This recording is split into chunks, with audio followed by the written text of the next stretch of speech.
A Embraer encerrou o segundo período de adesão ao plano de demissões voluntárias aberto pela companhia pela primeira vez desde que foi privatizada em 1994.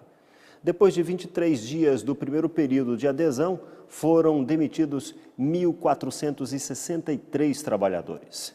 Segundo a empresa, o pedido de reabertura foi feito por 3 sindicatos, dos engenheiros, das secretárias e secretários e dos técnicos de nível médio. As entidades informaram à Embraer de que ainda existiam empregados interessados em aderir ao plano. Após encerrar o novo período, a companhia vai avaliar as inscrições nos dias 13 e 14 de outubro. Os empregados serão desligados a partir do próximo dia 17. E uma boa notícia: as crianças do lar Irmã Júlia ganharam brinquedos arrecadados desde setembro. Vamos aos detalhes. É isso aí, eu continuo no shopping de Pindamonhangaba e logo mais acontece a entrega de presentes para algumas crianças de uma instituição, já que essa semana é a Semana da Criança. Quem nos dá mais informações é a analista de marketing, a Amanda Moreira. Amanda, fala um pouquinho mais sobre esse evento. O Dia das Crianças no Pátio Pinda está um pouco mais especial, isso porque a equipe Pátio Pinda conseguiu reunir mais de 200 brinquedos arrecadados dentre lojistas, colaboradores, e hoje está acontecendo essa entrega aqui no nosso Espaço Kids. Qual é a instituição? A instituição que a gente está auxiliando nessa campanha é o Lar Irmã Júlia, atende mais de 20 crianças, dentre 1 ano até 12 anos, e assim, está sendo realmente uma felicidade poder contribuir com esse Dia das Crianças deles. Fora essa ação de entregar os presentes para eles, mais alguma coisa também vai acontecer no dia de hoje? Sim, eles estão agora brincando no nosso Espaço Kids, né, que é gratuito para todo o público. Fora isso, a gente também conseguiu gratuitamente o Bola de Sabão, que é um brinquedo realmente que a garotada pira. É a primeira vez que vocês arrecadam brinquedos para fazer algo filantrópico? Com a questão dos colaboradores Pátio Pinda, é a primeira vez sim, porque o shopping é novo também, a gente está com essa ação social esse ano. Porém, a gente já fez arrecadação de agasalhos, também de sapatos. A gente está tentando sempre contribuir um pouquinho mais com a questão social de Pinda.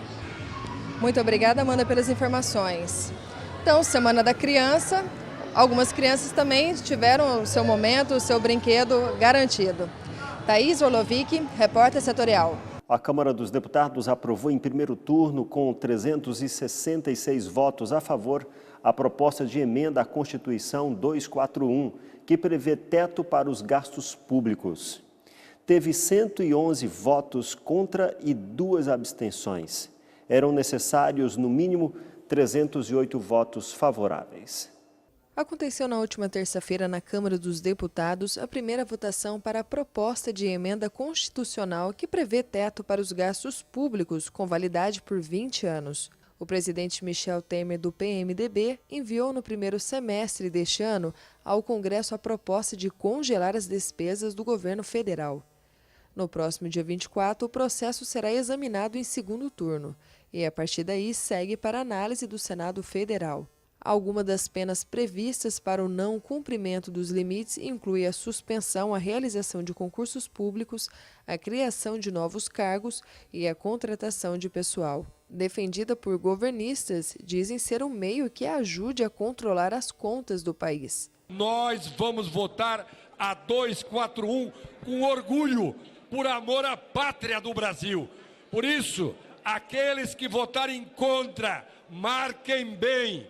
Marquem bem, quem votar contra a PEC 241 estará votando contra o Brasil, estará sendo colocado na lista daqueles que são contra a pátria brasileira. Já os oposicionistas criticam a proposta e alegam que poderão prejudicar os próximos presidentes. Nós não podemos aqui fazer uma conversa e um discurso de um jeito e na prática lá onde está escrito outro. Senhores, essa PEC para os próximos 20 anos, nós estamos comprometendo os próximos 3 presidentes da República. Imaginem só, o atual presidente não tem legitimidade popular para decidir o destino do país para os próximos 3 presidentes da República. Se no último dos casos aprovassem uma PEC dessa, teria que ser para dentro do mandato dele.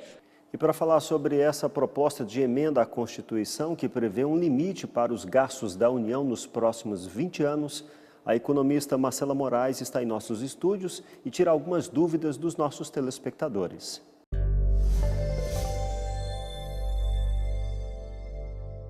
A economia está passando por mudanças nos últimos meses e no meio de tantas mudanças o nosso bolso sente e ficamos na esperança de um crescimento e um desenvolvimento positivo, pois somos brasileiros e não desistimos nunca. E hoje contamos com a ajuda de uma economista que vai nos ajudar um pouco mais, é a Marcela Moraes. Muito obrigada mais uma vez pela sua participação. Eu que agradeço. Hoje nós temos algumas perguntas de pessoas, né, da rua, e também nós temos algumas questões aqui na questão do teto de gastos, que é uma das principais apostas do atual presidente, Michel Temer, para sanar os rombos das contas públicas. É um caminho? É um caminho, né? O grande caminho para a gente sair da economia, né, dessa crise, é o aumento dos gastos públicos. Mas o aumento dos gastos públicos para coisas que vão trazer retorno para a economia. Exemplo, investimento em educação, investimento em infraestrutura. Esses investimentos, no futuro, vão trazer novas receitas para o governo. Por meio do quê? Por meio de novos impostos. Tá, a gente estava conversando um pouquinho nos bastidores a questão do horário de verão. Para muitos é uma excelente economia, não é? Se analisarmos de uma maneira efetiva, o horário de verão ele não traz redução no consumo de energia elétrica. Exemplo, aqui no Brasil faz muito calor, eu estou no horário, né, no horário de verão, eu vou ligar meu ar-condicionado, eu vou ligar meu ventilador. Então, a economia de energia, de eletricidade, né, de luz, ele vai ser compensado com o aumento do consumo desses aparelhos. Ok. Temos agora uma pergunta, então, de um telespectador. O que é preciso para sair da crise? Ótima pergunta, né? Qual é a saída, né, para essa crise brasileira? Essa crise brasileira é falta de investimento. A gente percebe que o Brasil tem uma grande capacidade de crescimento econômico, nós temos terras muito férteis, então a gente é um país agroexportador, só que a gente não tem infraestrutura. Há um tempo atrás, nós sofremos muito com a questão de escoar essas mercadorias, ou seja, eu chego lá no porto, por exemplo, no Porto de Santos, e demora até 30 dias para eu descarregar o caminhão com a soja, com milho, qualquer produto, para iniciar o processo de exportação. Então, eu preciso fazer investimentos em infraestrutura, em estradas, portos, aeroportos, para que eu faça, então, o aumento das receitas. Um outro investimento que precisa ser feito é na educação. Ainda precisamos mais de engenheiros, mais administradores, mais médicos, né, para sanar um problema interno. Então, com esses investimentos, a gente pode sair da crise o mais rápido possível. Às vezes a gente fica preso, ainda nessa pergunta, a gente fica preso apenas na cesta básica e são outras coisas, são outros fatores também, né? Que a crise nos leva, dessa inflação. Ah, sim, a inflação ela não vem só dos produtos da cesta básica. Eu tenho, né, a questão dos aluguéis, eu tenho a questão da energia elétrica, dos combustíveis, e a gente começa a perceber que isso vem afetando a nossa, não só a cesta básica, mas a nossa inflação.